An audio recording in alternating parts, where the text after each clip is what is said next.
Good evening, I'm Gary Franchi, and welcome to N3 Primetime. Angie is taking some time off tonight to be with family for Christmas break, so tonight I'll be tackling a series of stories that cut to the core of what's happening in our republic. We start with President Trump's major court victory in Michigan. The state Supreme Court has rejected Democrat attempts to remove him from the 2024 primary ballot. This isn't just about a ballot, it's about the integrity of our electoral process. Then a groundbreaking development, U.S. states redefining gold and silver as actual money. This shift challenges conventional financial systems and could redefine our economy. We'll also examine the bold world of porch pirates and how one homeowner in Charlotte fought back. It's a tale of sweet revenge and a microcosm of the broader battle against crime. And in a special report, we'll also dive into the controversial Christmas messages from Donald Trump and the Colorado governor.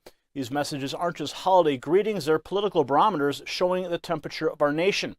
And in a tragic story from Florida, a family dispute over gifts ends in a fatal shooting. This incident raises questions about family, safety, and the law.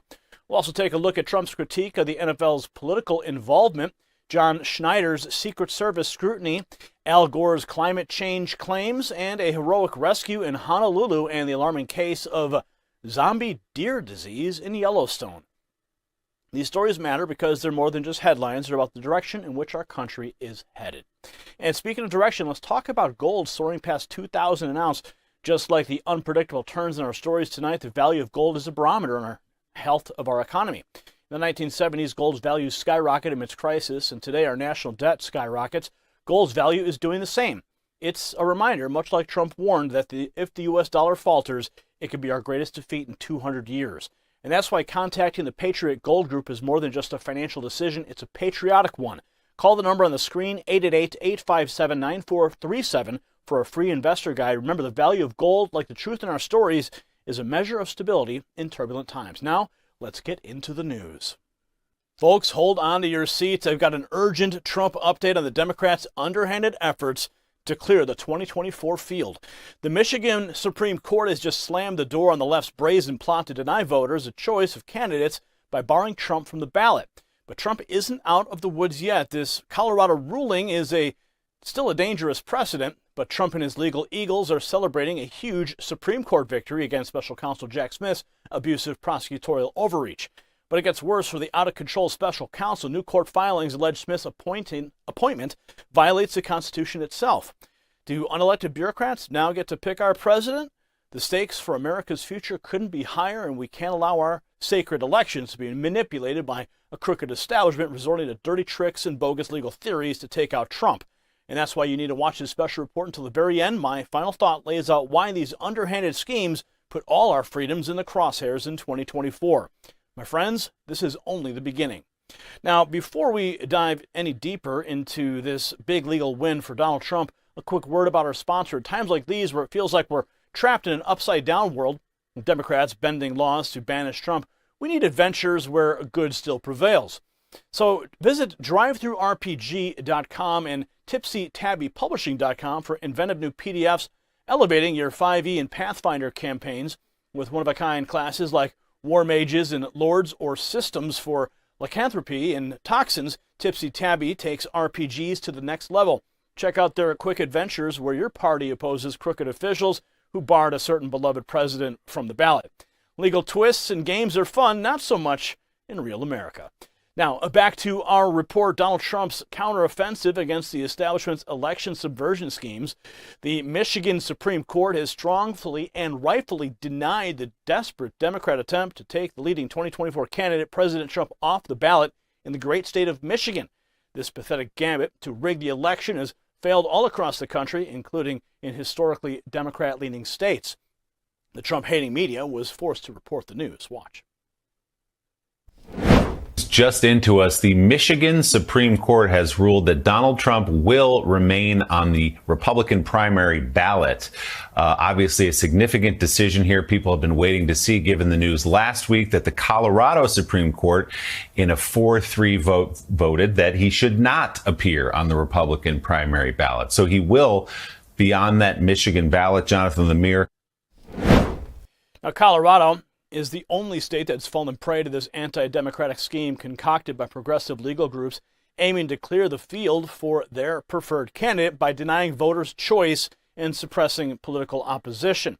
As President Trump posted on Truth Social after the victory, we have to prevent the 2024 election from being rigged and stolen like they stole 2020. Just look at the complete mess we have under crooked Joe Biden, who is violently destroying everything from our once great economy to our once fair justice system. We must save America from decline and the radical left. Make America great again. Now, the former president, spot on in his analysis. These desperate maneuvers by the left expose just how afraid they are of another Trump presidency as Biden's approval nosedives. Polls are showing that Trump is trouncing Biden in a hypothetical 2020 rematch as Americans are fed up with crisis after crisis under the Democrats' failed leadership. Far-left legal organizations have pushed lawsuits in over a dozen states, citing the 14th Amendment's prohibition on those engaged in insurrection holding federal office. Never mind the inconvenient fact that Trump has never been charged or convicted of anything related to January 6th. Nevertheless, the Colorado Supreme Court took the unprecedented and outrageous step of preemptively removing Trump from their ballot bases on these frivolous arguments. Thankfully, saner heads prevailed in Michigan, upholding that secretaries of state cannot determine candidates' eligibility under state law.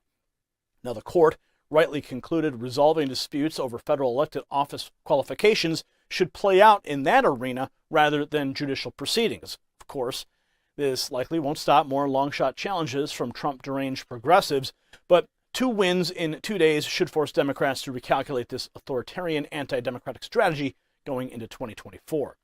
And in related news, Trump attorney Alina Habba celebrated the Supreme Court victory against special counsel Jack Smith's demand to hastily rule on Trump's immunity claims, circumventing normal judicial process.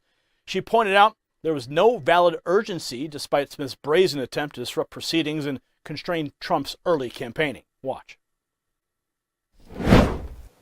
Yeah, it's called election interference. That is 100% what this was, and I'm really pleased with the Supreme Court. It really restored my faith in my profession, frankly. The Supreme Court saw through this. There was no urgent application necessary by Jack Smith. He was trying to usurp the appellate division and go right up to the Supreme Court to have them hear issues of presidential immunity, which is an absolute immunity that presidents have for a very good reason. And frankly, so that they don't have to have DAs and AGs come after them after their presidency in this political witch hunt. And the Supreme Court ruled today that Jack Smith did not have reason to do so. He needed to stay the course, go through the normal procedures as everybody else. He had no urgency, and there was no dissent in the Supreme Court's decision. So it was a very great day for Team Trump, and we'll keep pushing. You know, of course, the irony, I don't have to tell you, Alina, but just to remind everybody, that would be election interference, as I think you rightly said. He wants to interfere with the election by getting a conviction of Donald Trump before the election from a very favorable court, if he can find one. And ironically, this is a case he's charging Donald Trump with election interference when that's exactly what he's trying to do. Yeah, exactly. For saying to peacefully and patriotically march and to say that he wants to look at the election because he believes that the election was stolen. We've seen since January 6th, since this case that is completely politically motivated, we've seen the same judge have to stay her trial pending decisions on immunity, number one. Number two, we've seen that she's treated unfairly these January 6th people that were arrested. Some of them have not been heard in courts yet. So due process is really not about what people have done. That's for the courts to decide on a case-by-case basis. But normal due process in America has its place, and we can't try and rush due process when it suits them. They have year-long investigations, and then they brought all these cases, David, right before the election so that he's not on the campaign trail, so that he's out there doing nothing to help his campaign. Instead, what they don't realize, which I think the polls show, is that the more you try and attack Trump, the more you try and tie him up in these witch hunts and court cases, they're going to get stopped, and they're going to be seen by the Americans as an attempt to usurp the GOP and the Republican Party. It's so desperate. Even Democrats. She praised the Supreme Court for seeing through the baseless urgency argument and forcing Smith to follow standard appeals procedures like everyone else. She said this reaffirmed Trump's absolute immunity, so presidents aren't unfairly prosecuted after leaving office over policy disagreements. So it was a great day for Trump's legal team, and they'll keep exposing the political witch hunt for what it is. Now, Trump's lawyers should savor this victory because there is more devastating news for the rogue special counsel's bogus investigation. 3 prominent conservative legal figures, including former AG Ed Meese, filed stunning amicus briefs alleging Smith's appointment itself violates the Constitution. Their filing contends that Smith cannot legally represent the United States before the Supreme Court because Congress never created the novel position he occupies, making it invalid under the Appointments Clause. Moreover, even assuming the AG could appoint a special counsel as a de facto U.S. attorney, Smith would still require Senate confirmation as a principal officer. So, folks, our entire system of self-governance is under assault from unelected bureaucrats like Smith and the Colorado Supreme Court, trying to override the people's choice for president through authoritarian means. If they succeed in 2024, imagine what they'll try next using these tactics. Our constitutional republic hangs in the balance. If you got value from this report, tap subscribe and smash the notifications to join our community defending liberty against the left's lawfare. The stakes couldn't be higher going into 2024. Now, folks, this coordinated illegal assault on Trump's eligibility is just the opening salvo in the establishment scheme to clear the field in 2024. First, they tried judge shopping to find partisan courts that will toss Trump from ballots on dubious grounds. If that fails, they unleash politicized special counsels to harass Trump with endless investigations. Make no mistake, this is deliberate election interference by Democrats afraid of facing Trump again after the disastrous Biden presidency. They saw the polls showing Trump trouncing Biden in a rematch, so they devised a plan to undermine the overwhelming frontrunner by any means necessary, even if those means violate the Constitution. And these authoritarian tactics disenfranchise half of the country and make a mockery of free and fair elections. If they succeed in 2024, imagine what they'll try next. Our democratic republic hangs in the balance, so patriots cannot let unelected bureaucrats override the people's choice for president. And now a report on how Donald Trump's criticism of the NFL's politicization is reflected in dwindling stadium attendance and TV ratings. Former President Donald Trump's critique of the NFL's political involvement has echoed true as the current football season is seeing notably empty stadiums. President Trump previously criticized the NFL for aligning with movements like BLM and anti-police protests, suggesting this alienated fans across the political spectrum. This sentiment was clear at Rally's Bank of America Stadium, where near-empty stands spoke volumes despite ticket prices dropping to mere cents. This wasn't just about the Carolina Panthers' performance or bad weather. It's a widespread dissatisfaction with the league's political stances. In Trump's 2017 comments on the NFL disrespect for the American flag and declining TV ratings due to polarization and gameplay changes seem prophetic now. These empty seats are not just a statement against the league's political direction, but a nod to Trump's vision for a patriotic, unifying approach to sports. Dive deeper, get the whole story, and tap the link at our channel. Now for an exclusive report on states redefining gold and silver as actual money, potentially revolutionizing U.S. currency. Tonight we're diving into a story that's not just news, it's a potential turning point in American financial history. Imagine a world where gold and silver aren't just shiny objects or investment tools, but actual, tangible money in your pocket. Sounds like a throwback to ancient times, right? But it's happening now in our own backyard. 2 U.S. states are spearheading a movement that could upend our entire monetary system. They're not just tweaking tax codes, they're challenging the very foundation of our economy. This isn't a mere policy change, it's a rebellion against the monetary status quo. So what does this mean for your wallet, your investments, and the future of the American dollar? Well, stay tuned, because by the end of this report, you'll see money in a way you never have before. You don't want to miss my final thoughts on this. It's going to be a game changer. Now, before we jump into our special report, a quick note on something vital. You're aware of the top-notch news we deliver every day, right? Well, it's time to talk about gold. Amidst global conflicts and looming rate cuts, gold's value has rocketed past 2,000 ounce, much like the surge in the 70s. Stark reminder of the direct link between our ballooning national debt and gold prices. In these uncertain times, Patriot Gold Group offers a lifeline. They provide a no-fee-for-life IRA, ensuring your investment in physical gold and silver is secure. Call the number on the screen, 888-857-9437 for a free investor guide. And remember, mention Next News for best-in-class service. Patriot Gold Group, where patriots protect patriots. Now, in an age where financial landscapes are rapidly shifting, 2 U.S. states, Oklahoma and Missouri, are at the forefront of a monumental change. They're introducing bills aimed at redefining gold and silver not as mere commodities, but as real money. This is more than a policy tweak. It's a direct challenge to the Federal Reserve and the current monetary system. Let's start with the basics now. These bills aim to eliminate state capital gains taxes on the sale and exchange of gold and silver bullion. Such a move lowers the investment costs of precious metals and is a significant step towards treating them as money. But think about it. If you had to pay a tax every time you broke a $5 bill, it would be absurd. That's what these states are addressing by eliminating this tax on precious metals.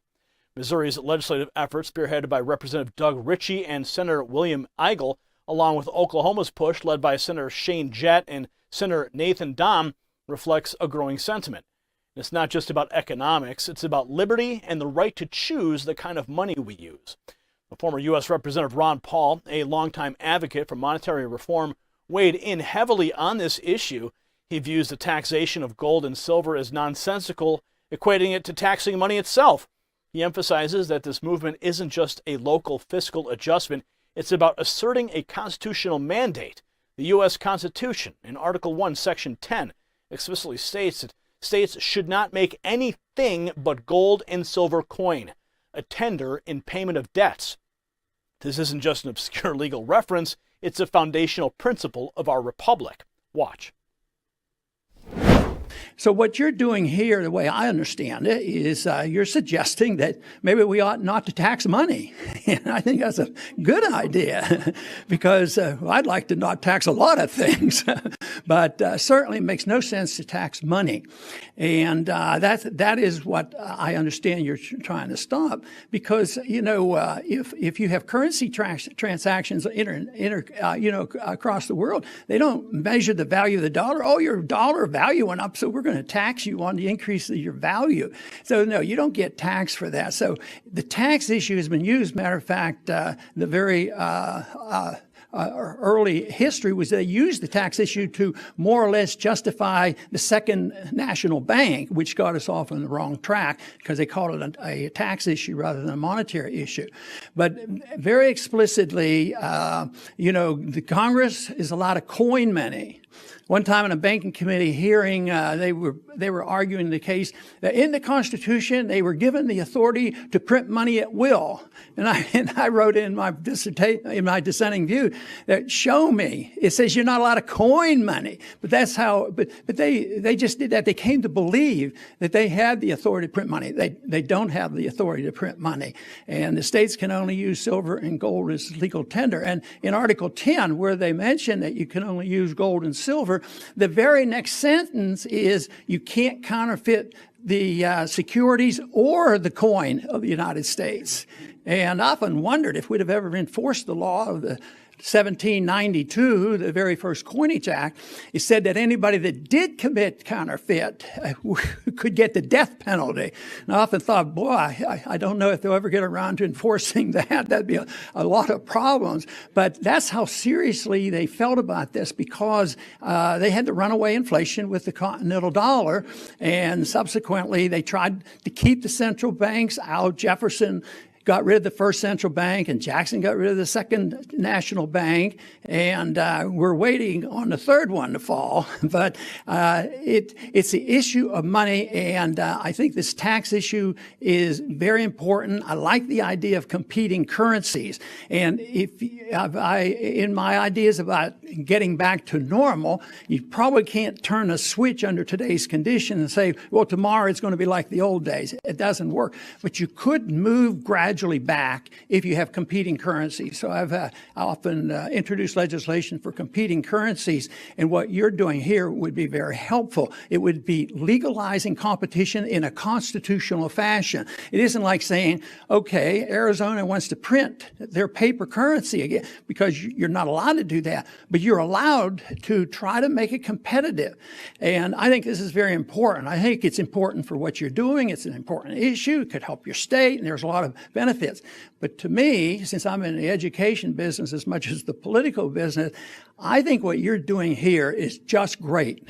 I think if this passes, people are going to know about this. Other states are already involved. There's going to be a lot more. So this is where the responsibility of government ought to be. I like the idea to come to a state legislative body because I think the authority should be here with the states, not at the federal level. Their job is to mess things up. And your job at the state level is to try to clean up the mess. But this would be historic, and it'll be noticed. It'll be a good step in the right direction. And I am very pleased with what's been happening because in the 1970s, I was motivated by the breakdown of the gold standard in 1971. If anybody remembers the 70s, we had interest rates at 21%, inflation rate of 15%, and I thought the monetary issue was important because it is the monetary debasement that allows governments, federal governments, to spend more money than they have, and they print it. Then they can have a welfare warfare state and no response. Paul eloquently underscores the importance of legislation like we're seeing unfolding during the testimony, highlighting that it's a fight against the overreach of federal power and a stand for state sovereignty. It's about shrinking the size and scope of government and returning to sound money principles. The implications of these bills extend far beyond tax policy. They challenge the current financial system dominated by the Federal Reserve's fiat currency. Now, the move by Missouri and Oklahoma sets a precedent, opening the door for gold and silver to be used just like any other currency. Practically speaking, these changes would enable residents of these states to use gold or silver coins as money, not just as investment assets. This places precious metals on an equal footing with Federal Reserve notes, disrupting the monopoly of the Federal Reserve that they have on money. Oklahoma isn't new to this idea. They took a similar step in 2014, followed by states like Utah and Arkansas. These actions aren't isolated, but part of a broader movement towards sound money. Missouri's proposed law also includes provisions for the state to invest in gold and silver, creating a buffer against economic instability. Now let's talk about the Federal Reserve. It was created in 1913. This institution's long held a monopoly on the issuance of currency. By controlling the money supply, it effectively controls the economy. However, this control is based on fiat currency, money that has value only because the government says it does, not backed by any physical commodity. The problem with fiat currency is inflation. As the Federal Reserve prints more money, the value of each dollar decreases. And this inflation acts as a hidden tax on every American, eroding the purchasing power of your hard-earned money. By contrast, gold and silver have intrinsic value and are much less susceptible to inflation. Tax repeals, like the ones proposed in Oklahoma and Missouri, challenge the Federal Reserve's control. They pave the way for gold and silver to be used as money, potentially leading to a reverse Gresham's law effect. Now, this economic principle states that good money drives out bad money. In other words, as people begin to prefer gold and silver over Federal Reserve notes, the latter's relevance diminishes. Professor William Green, a constitutional tender expert, spoke at the Mises Institute about the significance of these developments. He explained that as residents start using gold and silver alongside Federal Reserve notes, the inherent value retention of these metals will gradually shift public preference, potentially leading to a cascade of economic changes. Now, this includes a flow of real wealth to state treasuries and an influx of banking businesses as people outside the state seek to bank with sound money. Now, this movement at the state level is part of a larger shift towards sound money. It's a response to a financial system that many feel is out of touch with the economic realities faced by ordinary Americans. By reasserting the role of gold and silver as legal tender, these states are not just making a statement about taxes, they're challenging the very foundation of our current monetary system. And the implications of these legislative efforts are profound. They represent a growing dissatisfaction with the status quo and a yearning for a more stable, reliable monetary system. It's a call for financial sovereignty and a return to the principles upon which our republic was built. If you got value from this report, tap subscribe. This isn't just about staying informed. It's about being part of a conversation that could reshape our nation's economic future. Now, in wrapping up this report, let's focus on the bigger picture. These legislative efforts in Oklahoma and Missouri aren't just commendable steps in the fight for sound money. They're beacons of hope in a larger battle. A battle that ultimately aims to abolish the Federal Reserve System and return to a gold standard. While these bills mark significant progress, they remind us that our work is far from over. The Federal Reserve, with its fiat currency, represents a departure from the economic principles that once made America prosperous and stable. Returning to a gold standard isn't just about economic policy, It's about restoring a foundation of trust and value in our monetary system. It's about taking back control from a centralized authority that manipulates our economy for its ends. These state bills are a great start, but the ultimate goal remains clear: a complete overhaul of our monetary system, aligning it once again with the principles of sound money and financial integrity upon which our republic was built. Next, some insights into John Schneider's situation with the Secret Service over his controversial comments about President Joe Biden. John Schneider, famed for Dukes of Hazzard, is under Secret Service microscope for his comments about President Biden and Hunter Biden. Known for his conservative views, Schneider's remarks were interpreted as a call for Biden's hanging, tagging it as treason. Despite quickly deleting the post, the Secret Service, often perceived as Biden's personal guard, initiated an inquiry. Schneider clarified, insisting he never advocated violence but critiqued the leadership and corruption and opacity of the Biden administration. And the Secret Service are now mum on the investigation's details. The scenario points to a concerning pattern where conservative voices like Schneider's are facing backlash for challenging mainstream narratives. It brings to light the pressing issue of free speech suppression in today's divided political landscape. Schneider's case mirrors many American grievances with the current government, spotlighting freedom of expression concerns in the Biden era. Dive deeper, get the whole story by tapping the link in our channel. Coming up, a Charlotte homeowner's unique tactic against bold porch pirates is revealed. And now we got a story that's going to make every would-be thief think twice. Imagine this: a homeowner, tired of falling victim to the relentless wave of porch pirates, decides enough is enough. It's a tale of frustration turning into ingenuity, a story that could be unfolding on any street in America. This isn't just about theft, it's about taking a stand. It's about the little guy fighting back in a way that's going to leave you both amused and astonished. You won't believe the lengths this Charlotte resident went to, turning the tables on these petty criminals, and the outcome? Let's just say it's something you have to see to believe. It's not just another story about crime. It's a message, a warning, and perhaps a lesson for anyone thinking they can take what's not theirs. So stay with me, because you don't want to miss my final thought on why this matters to every American. And before we dive deeper into our special report, a quick note from our sponsors, Vital, in bringing you top-notch news. And speaking of Vital, let's talk about health. Excess belly fat, the most dangerous kind, pressurizes vital organs, posing serious health risks. And that's why I and many others are turning to a breakthrough substance formulated with science-backed ingredients. It's designed to reduce fat storage, accelerate fat breakdown, and boost metabolism while managing cravings. Think of it as the homeowner's ingenuity in our story, taking a proactive stance against a persistent problem. And here's the best part: you can get a 51% discount this month or until supplies last. Visit trimwithgary.com. It's linked in the description. That's trimwithgary.com. Now tonight we're unraveling a story that resonates with every American who's ever had a package stolen from their front porch. In Southwest Charlotte, a homeowner who's chosen to remain anonymous, well, that is, of course, until he decided to go to the news, took matters into his own hands in the fight against porch pirates. This story isn't just about theft. It's a tale of citizen action, frustration, and the lengths that one person will go to stand up against a growing problem.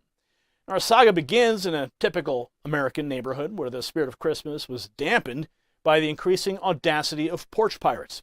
Imagine the homeowner's irritation day after day as packages disappear from his porch. It's a feeling many of us know too well. But this time the response was different. This time there was a plan. The homeowner, while doing some Christmas shopping, got an idea that was more than just reporting to the police or installing a new security camera. He decided to leave a special surprise for the next thief who dared to take what wasn't theirs. This wasn't about anger. It was about sending a message. So what was in the box, you might ask? Well, Queen City News reports it wasn't something as benign as coal. Instead, the homeowner filled a package with bricks, and for a personal note, added a note: "We don't appreciate you doing this." And there was a trap set for an unsuspecting thief, a bait that soon caught a big fish. Now let's take a look at the moment of the surveillance footage of the incident.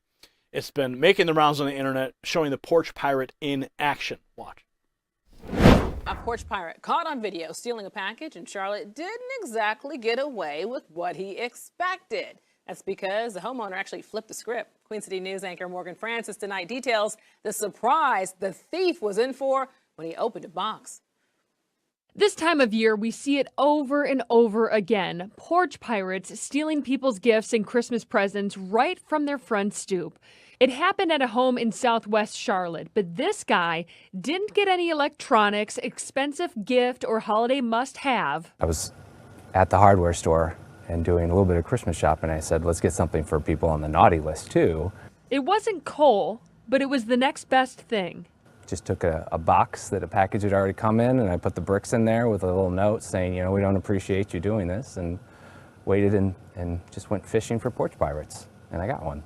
Catching porch pirates on camera is like shooting fish in a barrel. Unfortunately, the crime is lucrative for the crooks, too.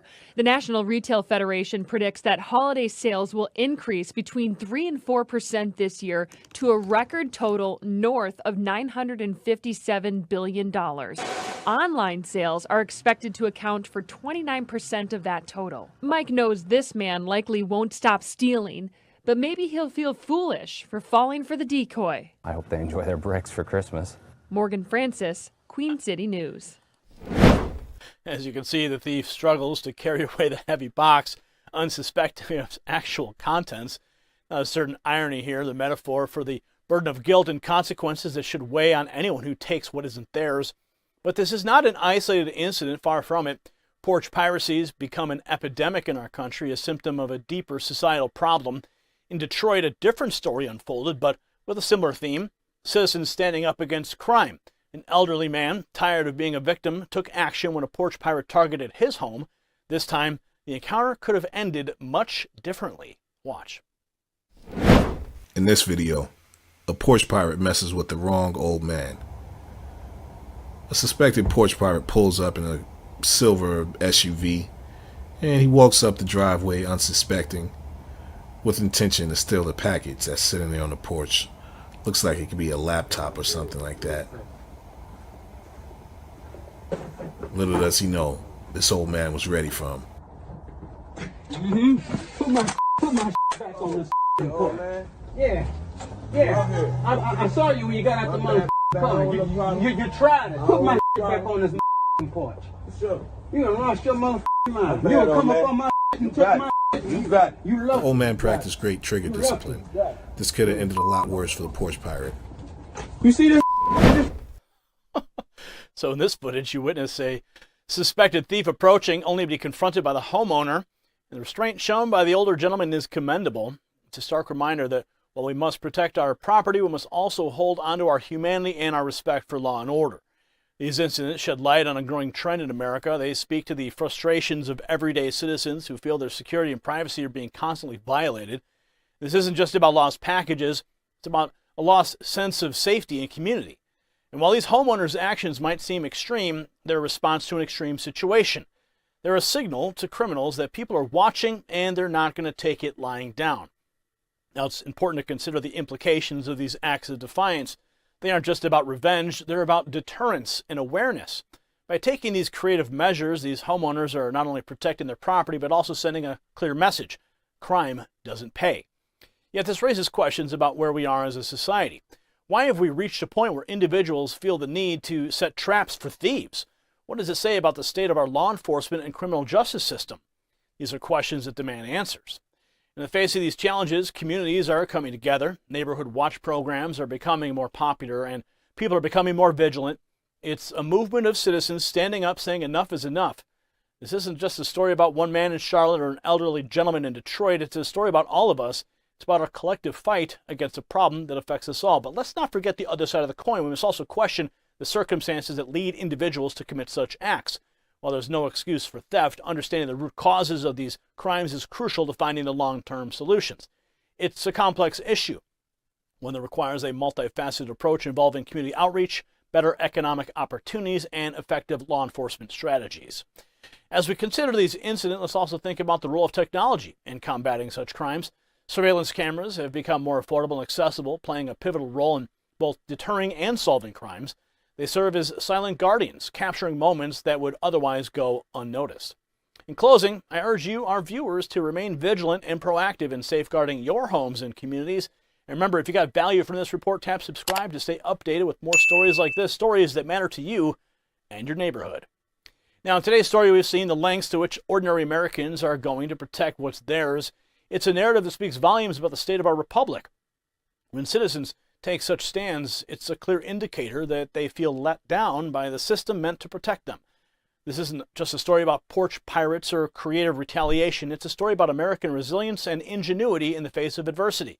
It's about taking action when others might feel powerless, and it's a story that matters because it reflects the spirit of our nation, a spirit that refuses to be victimized, that rises to meet challenges head-on. This is the American way, resourceful, determined, and unwavering. As we reflect on these events, let's remember the importance of community, vigilance, and the unyielding pursuit of justice in our great republic.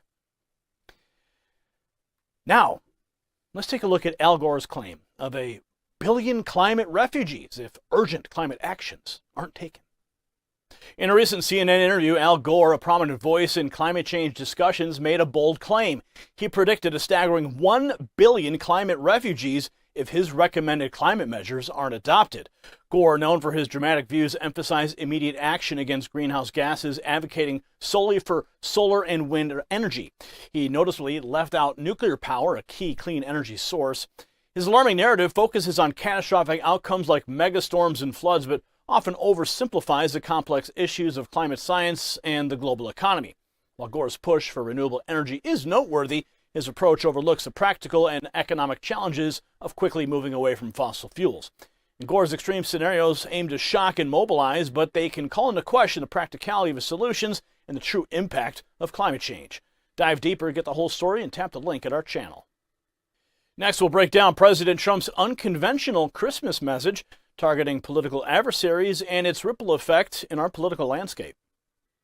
Tonight we're unpacking a tale of two Christmas messages with drastically different receptions. On one hand, we have Donald Trump's bold Christmas proclamation resonating with a powerful, unfiltered clarity that has become his trademark. This message, far from the typical holiday platitudes, cuts through the noise, speaking directly to the heart of America's concerns. And on the other hand, Colorado's Governor Jared Polis' well-intentioned but misguided Feliz Navidad performance has struck a discordant note, highlighting the challenges of political outreach in today's diverse America. Trump's assertive stance contrasts starkly with Polis's tone-deaf attempt, showcasing the former president's knack for capturing the pulse of the nation. So join us as we dive into these pivotal messages, dissecting their impact and underlining their significance in our republic's ongoing narrative. So stick around for our final thought, where we'll reveal the deeper implications of these events for the American people. Now, before we delve into Trump's explosive Christmas message, a quick note on something equally groundbreaking. You know how we bring you top-notch news every day? Well, it's made possible by our incredible sponsors. Think of Trump's relentless pursuit of what he believes in, unwavering, uncompromising. That's the kind of dedication our sponsor, healthwithgary.com, shows in their quest against aging. They offer a special type of collagen far superior to typical anti-aging products.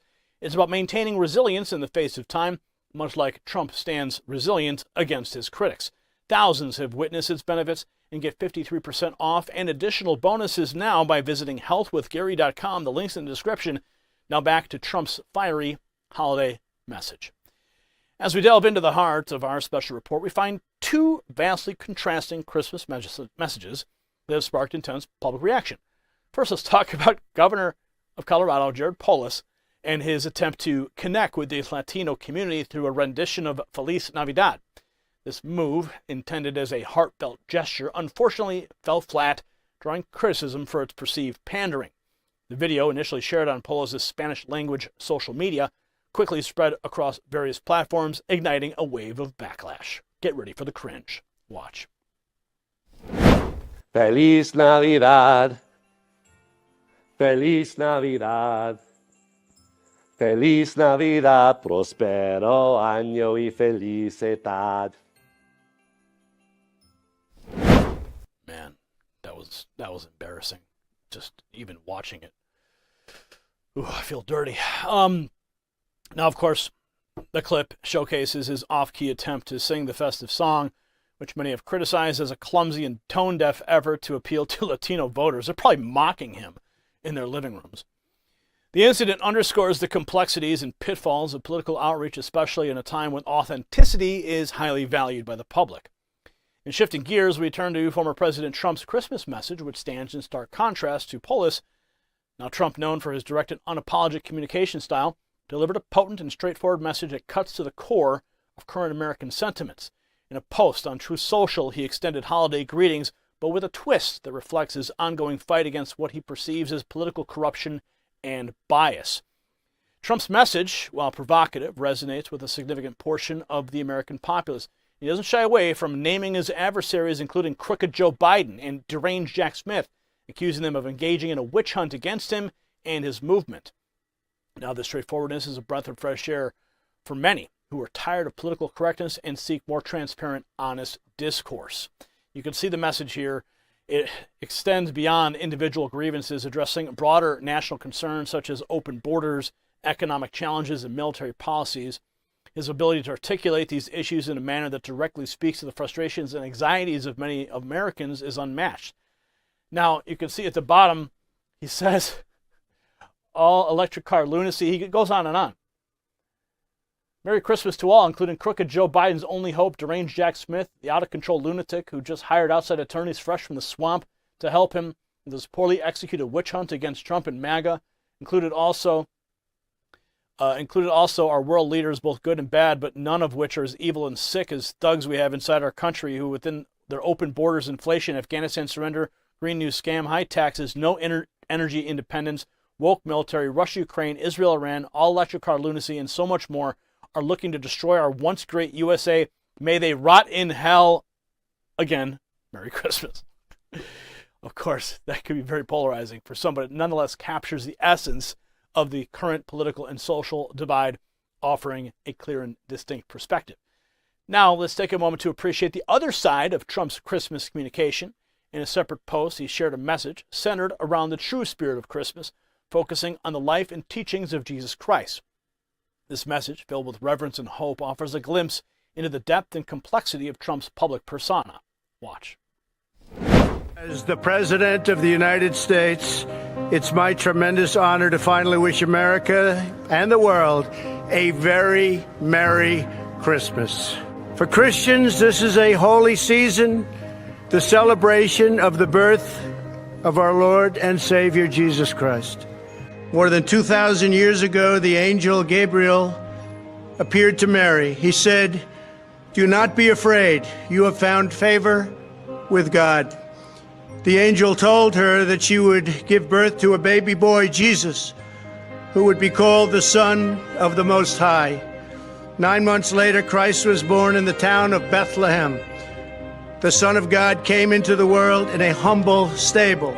Whatever our beliefs, we know that the birth of Jesus Christ and the story of this incredible life forever changed the course of human history. There's hardly an aspect of our lives today that his life has not touched. Art, music, culture, law, and our respect for the sacred dignity of every person everywhere in the world. At Christmas, we give thanks to God and that God sent his only Son to die for us and to offer everlasting peace to all humanity. And we recognize that the real spirit of Christmas is not what we have, it's about who we are. Each one of us is a child of God. That is the true source of joy this time of the year. That is what makes every Christmas merry. Above all, during the sacred season, our souls are full of thanks and praise for Almighty God for sending us Christ, his Son, to redeem the world. Tonight we ask that God will continue to bless this nation, and we pray that he will grant every American family a Christmas season full of joy, hope, and peace. God bless him. In the video, he speaks eloquently about the historical and spiritual significance of Christmas. He touches on the themes of peace and hope and the sacred dignity of every person influenced by the life of Jesus Christ. This profound message stands in sharp contrast to the controversial tone of his earlier post, showcasing Trump's ability to navigate different communication styles effectively. Now, these two messages from Trump, one fiery and direct and the other reflective and spiritual, exemplify his unique approach and leadership and communication. He's not one to conform to traditional political expectations, but instead chooses to express his views in a manner that is both authentic and impactful. The reaction to Trump's messages, as expected, are varied. His supporters admire his candor and the way he fiercely addresses issues head-on. Critics, however, view his directness as divisive. Yet what can't be ignored is the undeniable impact of his words on the national conversation. Now, in contrast, Governor Polis' attempts, though perhaps well-meaning, highlights the challenges faced by politicians in their efforts to connect with diverse communities. The fine line between genuine outreach and pandering is a tightrope that many politicians navigate, often with mixed results. As we analyze these events, it's crucial to consider the broader implications. Trump's unfiltered approach to communication has reshaped political discourse, setting a new standard for directness and transparency. His influence on the political landscape remains significant, demonstrating the power of clear, bold messaging in today's complex and often nuanced political environment. Now, in closing, if you got value from this report, tap subscribe. Staying informed is more important than ever, and our commitment is to bring you the most direct and honest analysis of the day's most pressing issues. Now, as we conclude tonight's report, the contrast between Governor Polis's misguided attempt at cultural outreach and President Trump's robust Christmas messages couldn't be starker. Polis's tone-deaf performance serves as a cautionary tale of pandering gone wrong, a misstep that undermines the genuine efforts to connect with diverse communities. It's a stark reminder of the pitfalls of insincerity in political communication. On the flip side, Trump's unflinching, straight-shooting approach, whether it's in his confrontational missives or his more reflective, spiritually infused messages, demonstrates the power of authenticity and conviction. His ability to resonate with the American people, speaking directly to their concerns and aspirations, sets a new standard in political discourse. In a landscape often muddled with political correctness and ambiguity, Trump's clarity and boldness stand out, offering a refreshing and much-needed perspective in our republic's ongoing narrative. His messages, both fiery and contemplative, are not just words, they're a rallying cry for a nation yearning for truth and leadership. In a heart-wrenching turn of events in Honolulu, a bystander became a hero, saving a newborn abandoned in a trash bin. This disturbing incident happened in Kalalo, where a man heard a woman's screams and witnessed her discarding her baby in the trash before fleeing the scene. He bravely rescued the infant, who was then rushed to Kapoloni Medical Center in serious condition. The community is shaken, expressing deep sorrow and gratitude for the rescuer's quick action. This alarming case highlights the urgent need for awareness about Hawaii's safe haven law, which allows parents to legally surrender newborns at designated places. A stark reminder of our responsibility to protect the innocent and inform communities about safe options for desperate parents. Dive deeper. Get the whole story by tapping the link at our channel. Next up, a special report on a tragic family dispute in Florida that turned a Christmas celebration fatal. Tonight I bring you a story that will grip your heart. Imagine a typical Christmas Eve, lights twinkling, gifts wrapped, the family together. But in Florida, this picture-perfect holiday scene turned into a nightmare. A dispute over Christmas gifts between siblings escalated beyond imagination. Tragically, it ended with a young girl's life snuffed out, allegedly by her own brother. This isn't just a story of a family torn apart. It's a shocking reminder of the consequences of unchecked emotions and the alarming reality of youth violence in our nation. What could drive a brother to turn on his own sister? How did a festive celebration morph into a scene of horror? As we delve into this, remember what happened in Florida could happen anywhere. And don't miss the end of this report, where I will share my final thoughts on why this tragedy is a wake-up call for every American. And before we dive deeper into this tragic story, let me share something crucial with you. In a world where unpredictability is the only certainty, protecting oneself is paramount. And that's where the VNSH holster comes in. It's not just a symbol of self-defense, but of preparedness. Much like the unfortunate situation in Florida, where a lack of control led to irreversible consequences, the VNSH holster represents control and safety in an often chaotic world. It's adaptable, fitting 99% of handguns, crafted from innovative no-stink material, and here's a chance to win a Jeep Gladiator and $25,000 in gold. So secure your VNSH holster now for $40 off and get 120,000 bonus entries in our massive giveaway. The offer ends December 31st, so stay prepared, stay safe, and now back to our report. It happened in a quiet neighborhood in Largo, Florida. Typical Christmas Eve, shattered by a tragedy that will resonate across America. A dispute over holiday gifts between two teenage brothers just a year apart ended with their 23-year-old sister, Abrielle Baldwin, fatally shot and their family torn apart. This incident, unfolding in a place of warmth and festive cheer, highlights the devastating consequences of youth violence and the urgent need to address gun safety in our communities. In this clip from Fox 13 Tampa Bay, you'll witness the raw, unfiltered aftermath of this harrowing event. Sheriff Bob Galtieri's account paints a vivid picture of the events leading to the fatal shooting, shedding light on the complex dynamics that turned a family argument into a national tragedy. Watch. 23-year-old mother of two is dead after being shot by her own brother on Christmas Eve. Abrielle Baldwin was trying to break up an argument between her siblings when one of them pulled out a gun. Fox 13's Evan Axelbank reports on what has the sheriff furious and the changes he is now calling for. Photos Abrielle Baldwin posted to social media show her filled with joy. She's just a woman going about life, doing her thing with her two kids, trying to make a living, trying to make it. On Christmas Eve, while at her grandmother's home on 22nd Avenue in Largo, she'd had enough of her brothers bickering. DeMarcus and Darcus began pulling guns on one another. Abrielle told DeMarcus, quote, "You all need to leave that stuff alone. Why are you trying to start it? It's Christmas." They both had been fighting over Christmas presents, with the 15-year-old Darcus jealous that their mom had spent more on gifts for 14-year-old DeMarcus. After Abrielle stepped in, DeMarcus pulled a gun and fired, killing her and sending her son and his nephew, an 11-month-old, falling to the ground. Then, Darcus pulled his own gun and shot DeMarcus, leaving him badly injured. This proliferation of guns on the streets and guns in this area and guns in the hands of these kids, this is the worst I've ever seen it. I don't think we've ever seen it this bad. The sheriff says the area around 22nd Avenue in Largo has been subject to extra patrols lately, with 13 gun-related incidents since September. He says his office has gotten reports of 17 guns stolen from unlocked cars. He suspects the guns used in this shooting were obtained that way. And people can't leave their car doors unlocked and leave their guns in their cars. It's got to stop. Further, the sheriff says both juveniles have been let off the hook too easily by the juvenile justice system, particularly DeMarcus, who has a history of violence against school staff and law enforcement.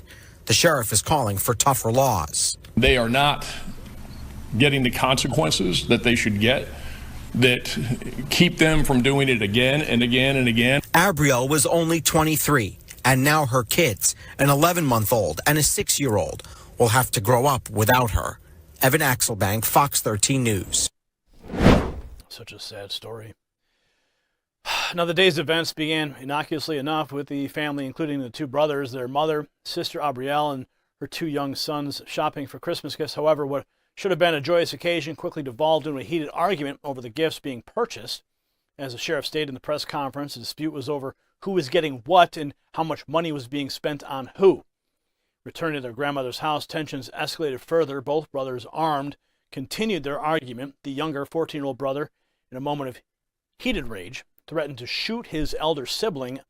Abrielle attempted to defuse the situation, stepping in, imploring them to remember the spirit of the holiday, but her pleas fell on deaf ears. A shocking turn of events, the 14-year-old allegedly shot Abrielle in the chest while she held her baby in a carrier. She tragically succumbed to her injuries, leaving behind her two sons, and seconds later the older brother reacted by shooting the younger one in the stomach. The 14-year-old was unarmed when shot by his brother, adding a complex layer to this already tragic story. The 15-year-old fled the scene, discarding his weapon, which was later found in a nearby yard. He was apprehended at a relative's house, and the two brothers are now in custody. Their future is uncertain, entangled in the criminal justice system. The sheriff's concern over the missing gun and the ease of gun access for these youths is a chilling reminder of the larger issue plaguing our society.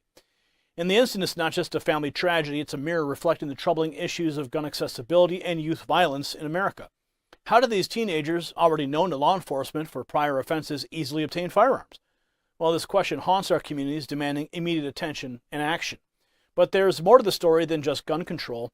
The breakdown of communication within the family and the apparent lack of effective conflict resolution skills are equally concerning.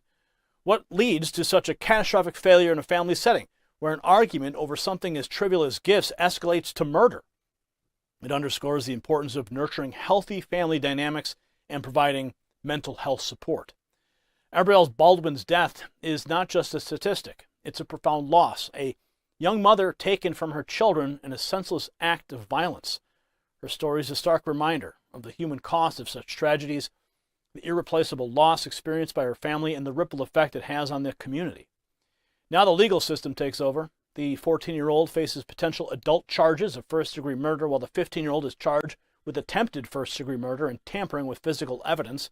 He's currently in a mental health facility, having expressed self-harm intentions. These proceedings will undoubtedly be closely watched as the community seeks justice and closure. As we digest the details of this heart-wrenching story, it's critical to reflect on the broader implications. This incident is a stark reminder of the need for responsible gun ownership and the critical importance of family communication and mental health support. It's a call to action for all of us to engage in creating safer, more understanding and supportive communities. If you got value from this report, tap subscribe, stay informed, and engage with the critical issues that impact our nation and your community. Now, tonight's story, a tragic one from Largo, Florida, is more than just a report on a family torn apart on Christmas Eve. It's a stark reminder of the challenges facing our republic.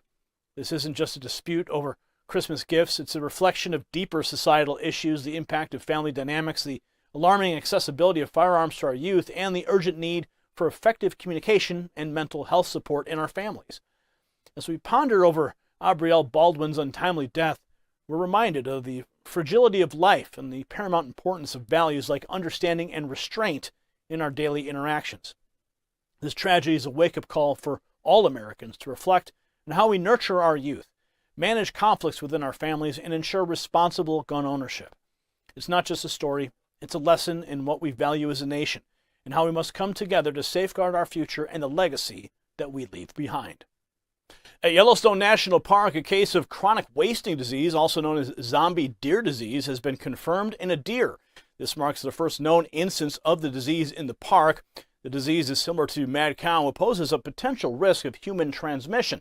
Already widespread in 31 U.S. states and beyond, it causes severe neurological damage in deer, leading to death. Scientists and officials are on high alert throughout the National Park Service, and they assure there's no evidence of human infection yet.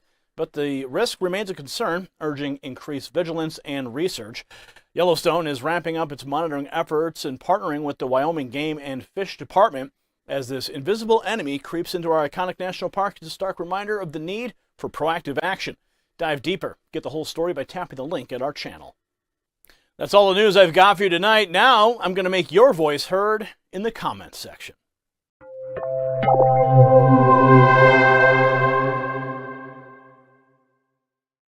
Welcome to the comments section. Tonight we're diving into your thoughts on our recent video, Panic Mode.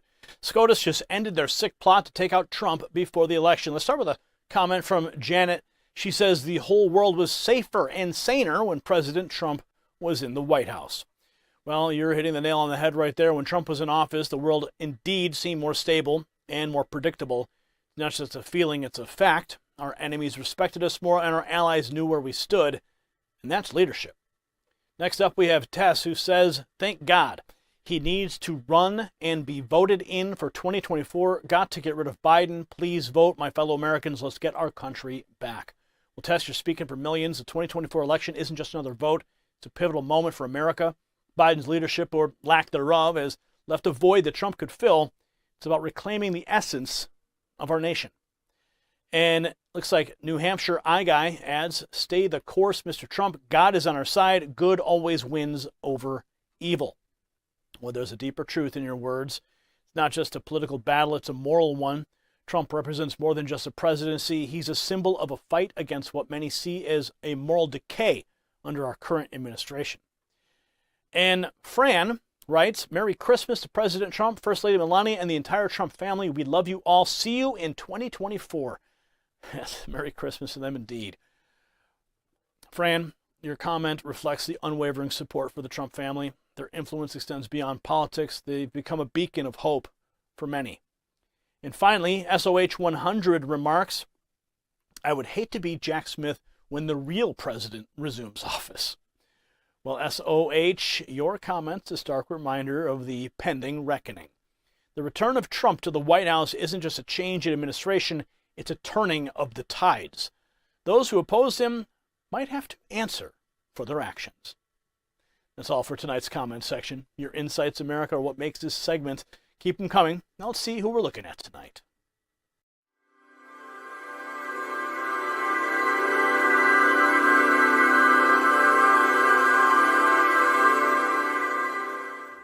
Welcome to our Looking at You segment. Tonight we're focusing on High Res, the rapper. who is not just making music, but making statements. His song, God Bless the USA, is stirring the pot with his hard-hitting lyrics about America's current state and leadership. And of course, it's in the voice of Donald Trump. Let's listen. Trump the Don, back at it again. This time in a country rap song. Shout out High Res. God bless the USA. Stop sending billions to Ukraine. Put America first for a change. When they fail, I'm the one that they blame. I only ran for president cause I had one thing on my mind. To make the country better than it's ever been. But you got Biden's lies. And if you love the country, then we're on the same side. I got that for America, I got American pride. They tried to kick me out the White House. Next year, that's my house. FAFO, around and find out. Trump 2024, all the communists, they will cry now. No more fake news selling lies now. CNN stands for the Clinton News Network. I'm the only president to leave with a lower net worth. Biden took office, oh boy, did it get worse. I guess that means that I was better than my successor. I only ran for president cause I had one thing on my mind. To make the country better than it's ever been. But you got Biden's lies. And if you love the country, then we're on the same side. I got that for America, I got American pride.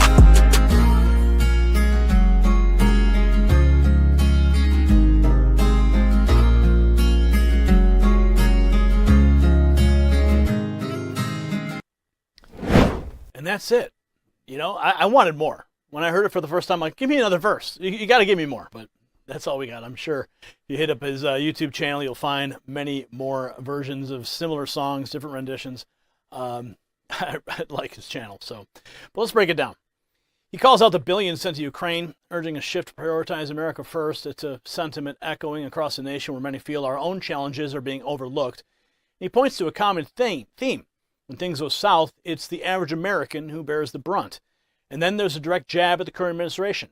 He contrasts his support for Trump, citing American pride against the perceived failures and falsehoods under Biden's tenure. And he's not just singing, he's voicing a frustration felt by many. And let's not overlook the bold claim on media bias, singling out CNN as the Clinton News Network. He suggests mainstream media isn't just reporting news, they're shaping a narrative. So why does this matter to you, the American people in our republic? Well, it's more than a song. It's a reflection of a nation where voices like High Res resonate with those who feel unheard and misrepresented. It's about the pulse of a country grappling with its identity and direction. And looking at you isn't just about who we spotlight, it's about understanding the deeper currents in our society. And tonight, High Res has given us plenty to think about. Tonight on N3 Primetime, we dove deep into stories that, at their core, reflect the challenges and spirit of our republic. From Trump's court victory in Michigan, a testament to the resilience of our legal system, to the innovative steps some states are taking by redefining gold and silver as money, challenging the norms of our financial system. We witnessed a Charlotte homeowner's unique stand against porch pirates, a microcosm of the larger fight against crime and disorder in our communities. Then the contrasting Christmas messages from Trump and Governor Polis, each painting a vivid picture of our diverse and often divided political landscape. The tragic story from Florida reminds us of the fragility of family relationships and the dire consequence of unchecked emotions and access to firearms. And we can't forget the NFL's empty stadiums, a silent protest against political intrusion in sports, or the concerning trend of silencing conservative voices as seen in the case of John Schneider. Each story tonight, from Al Gore's dramatic climate predictions to the brave rescue in Honolulu and the alarming zombie deer disease in Yellowstone, underscores the complexity and interconnectedness of the issues we face as a nation. These stories matter because they're not just news items, they're reflections of our values, our struggles, and our triumphs as Americans. They remind us of our duty to stay informed, engaged, and ever vigilant in preserving the principles on which our great republic stands. So that is it for tonight's show. Thank you to everyone who tuned in and participated in our live chat. Your engagement is what makes our show thrive. Let's take a moment to discuss something as solid as your support. The rising value of gold, it soared past $2,000 an ounce, With the national debt escalating, its significance can't be overstated. Think back to the 70s when gold's value leaped from $158 to $850 an ounce during times of global turmoil. Today, we're seeing a similar trend with our national debt at a staggering $33 trillion. Gold isn't just an investment, it's a safeguard against economic uncertainty. And this is where the Patriot Gold Group comes in. They offer a no-fee-for-life IRA for your IRA or 401k with options in physical gold and silver. As Consumer Affairs' top-rated gold IRA dealer for 7 years running, they're a trusted choice. Call the number on the screen, 888-857-9437, for a free investor guide and mention Next News for unparalleled service. Remember, it's not just about growing your wealth, it's about protecting it. So, thank you for joining us tonight. I hope you had a wonderful, wonderful Christmas. And remember, in our republic, your voice and your choice are paramount. Good night, America.